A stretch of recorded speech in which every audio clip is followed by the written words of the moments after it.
Hey everybody, Michael with Bear Heart Outdoors here, bringing you another knife review today. I'm going to be doing my Becker BK9 and a little preview of a pack that my buddy James Williams made for me. Stay tuned. Today I've got the Becker BK9 and we'll be doing some fun stuff with it today. I'm going to start out, hey, got another crab apple for you guys that watch. Start off a little bit differently today with the BK9 here. Got another crab apple. Fell off the tree in the backyard here. But this knife, for its size, does very, very well. I was able to, yeah, these are definitely just ground apples, so no, I'm not going to eat them. I'll leave them out here for the squirrels and the deer. They seem to love them. I don't know if you can see, it's actually getting very thin, nice little slices there. So.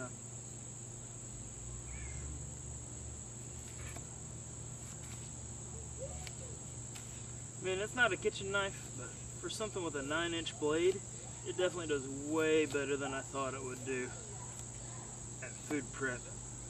So, there you go. Thought it'd start off a little bit different.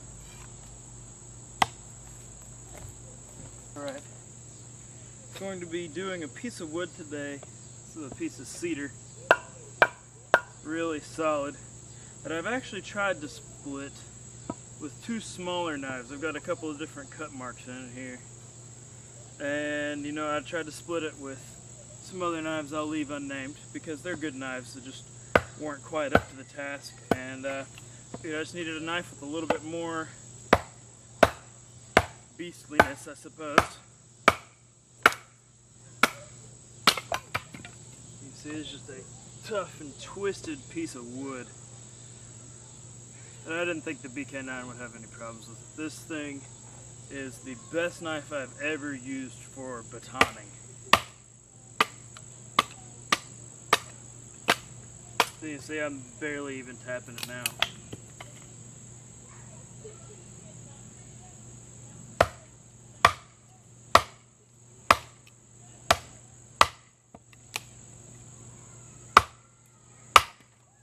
There we go. Beat on the handles a little bit. Those handles are tough. I've hit on them a lot. I've taken on several different backpacking trips actually. Gathered some fat wood with this because I had this instead of the hatchet. And it was easier for me to get the fat wood out of the stump with this than it was with the hatchet that I normally carry. So, as you can see, makes quick work of that. We find something else here. Here we go. Got a little bit more cedar. Just do a little bit more with it. I know everyone loves batoning. They love seeing the wood split, except for all you people that think you should only use an axe for splitting. You know, that is an opinion thing. I'm not going to start that debate today. So.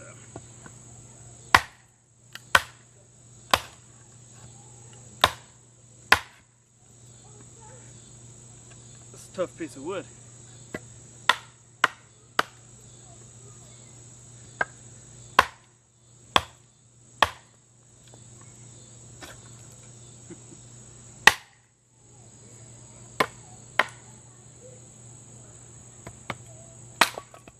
There we go.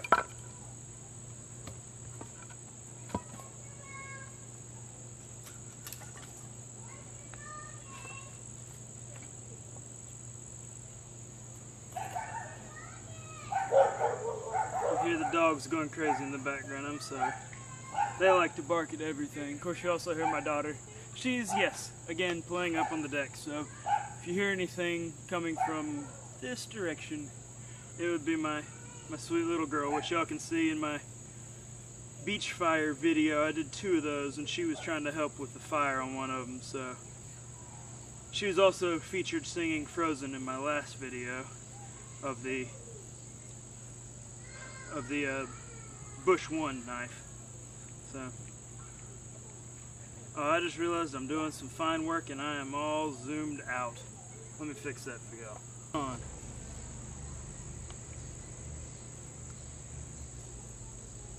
Just so you know, I've had this knife for several months and it actually still has its factory edge. I have never sharpened this knife.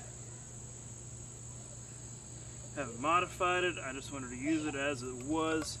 As you can see, it gets dirty, but wood actually gets stuck in there. But overall, really does great. So I probably am not even going to strip this one, like I did my BK17 in one of my earlier videos.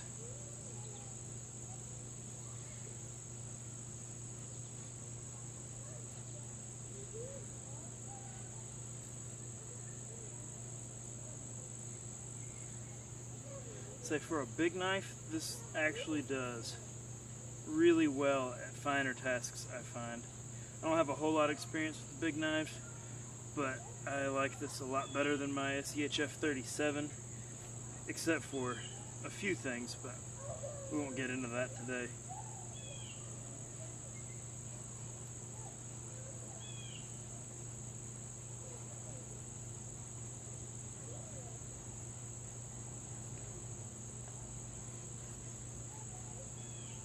You know, a lot of people don't like this thumb ramp. I actually find that when I'm choked up on it sometimes, it does not bother me at all. I mean, if I really stretch out and I really need to get into something, I can get right over it and it doesn't bother me.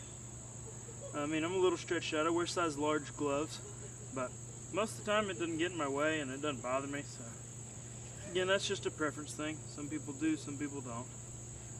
That's why there's so many different wonderful blades out there to make everybody happy. If you're not happy with one, there's another one that you can try out.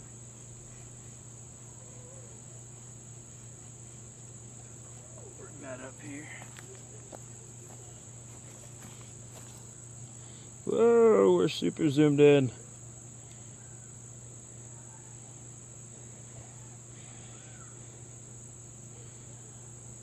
Look at my hand, it looks huge. There we go. Does a great job batoning and feathering, as you can see.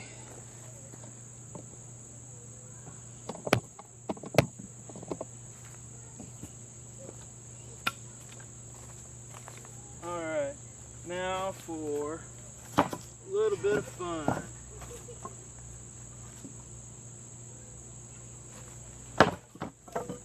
I'm going to do a chop test. And now, for everybody's favorite, I'm going to do a chop test.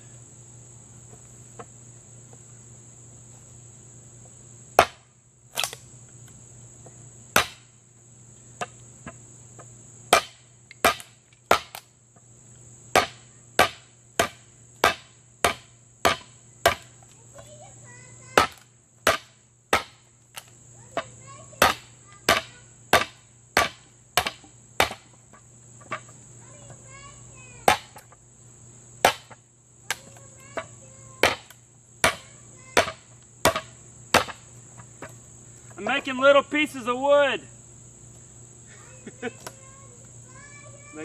No, not yet.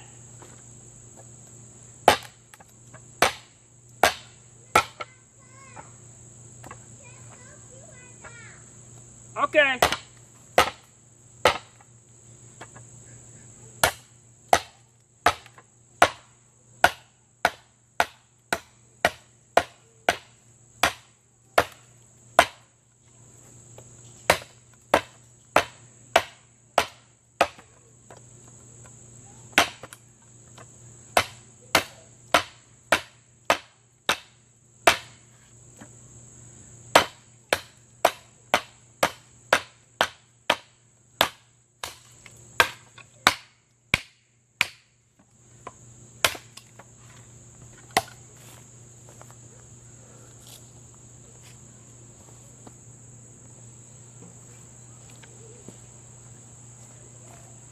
Alright, for everyone wants to know, no, we'll not be chopping 2x4s in the wild most likely. You see I actually already cut this as some wild cherry. Nice and hard. I already chopped it actually with this knife. But just wanted to show how it does with wood that's not a 2x4.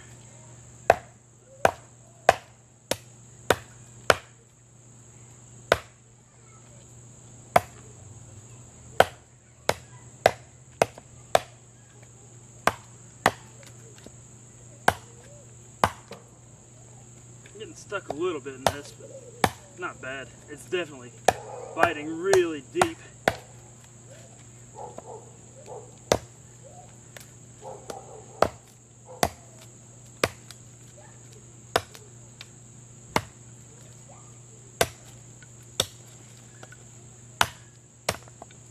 There you go. Quick work of that.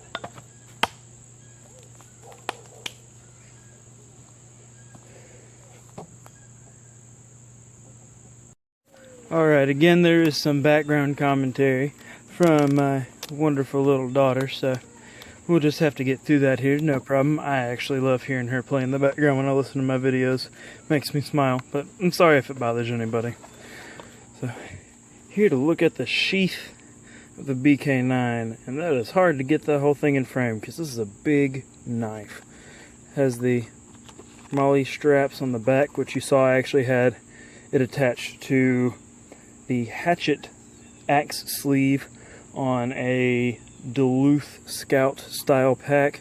It is not a Duluth pack, it's one that my friend made that I mentioned earlier, James Williams, and I really like just strapping this in there. But it has loops for leg strap if you want to use some paracord. It's got another loop here.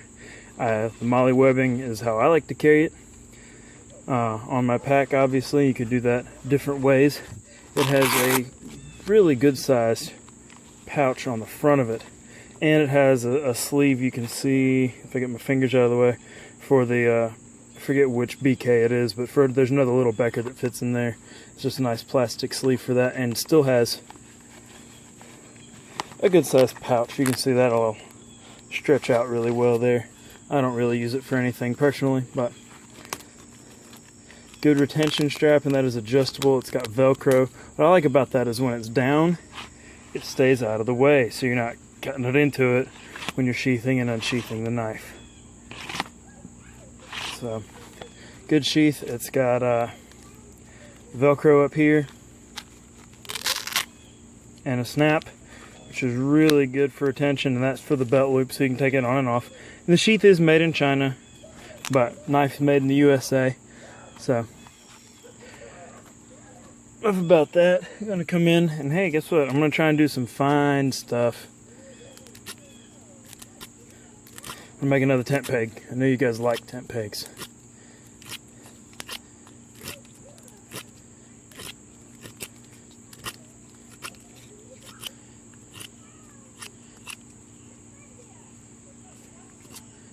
There we go.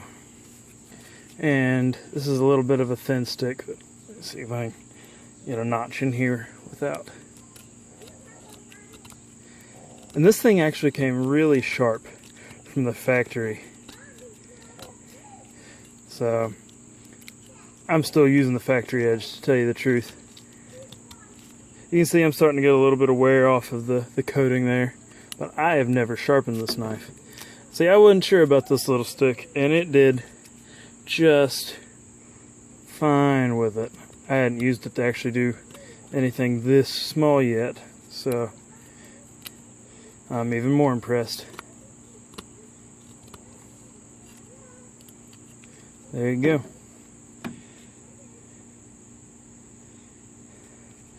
Let me see if we can come in focus, maybe. There we go. Do some little stuff with it.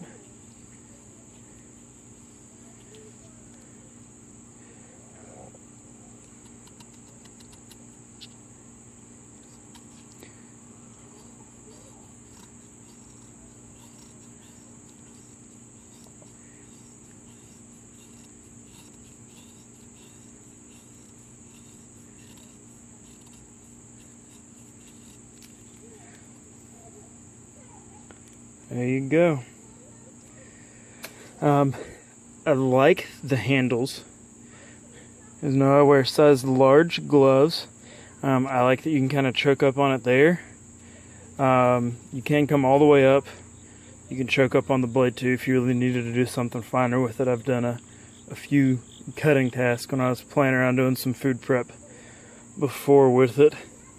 High saber grind, if I'm not mistaken. There you go. Let's see. Yes, BK9. I haven't really shown that side of the knife. I like the handle scales. They are a little slick, especially if your hands get sweaty, but a little bit of grip tape, which you've seen on some of my other knives, will fix that. I just wanted to test this one as is. I mentioned it before, a lot of people don't like that little ridge. It doesn't bother me at all. If I really choke up on it and span down, and I'm careful, especially if I was wearing gloves, I can do that. But even if I keep my hand back here behind that guard, I can still span up and over that, and it doesn't bother me too bad. But I don't mind it. I'll leave it on there. I'll probably wrap the scales. But overall, this is an excellent knife. The 1095 Crovan holds an edge really well. And it's not shaven sharp, but you saw I was still doing some whittling with it and some little stuff. It is definitely still sharp. So, if you don't have one of these, you should try it. It's a really good knife. They're just very handy. It's comfortable anyway that you hold it. Come up here. I like putting my thumb right there if I've got it in reverse for whatever reason. It does have this nice big pommel on the end of it there to crack open nuts, things like that. Or, you needed to process some bark. You can pound the bark down like that. It has a very big lanyard hold, which is nice, and I will be probably adding a lanyard to that. Thanks everybody for watching. Again, this is Micah with Bear Hut Outdoors on the Becker BK9. Remember to like, share, and subscribe. Remember, stay safe, be ready.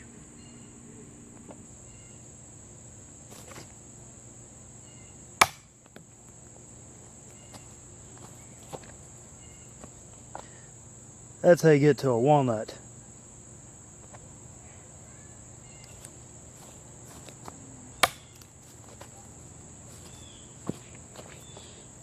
Even an old dried up walnut. Video. Figured I'd start off with a little bit of food prep with this one.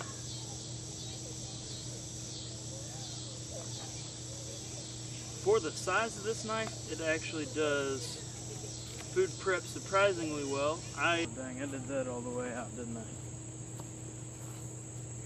Yeah.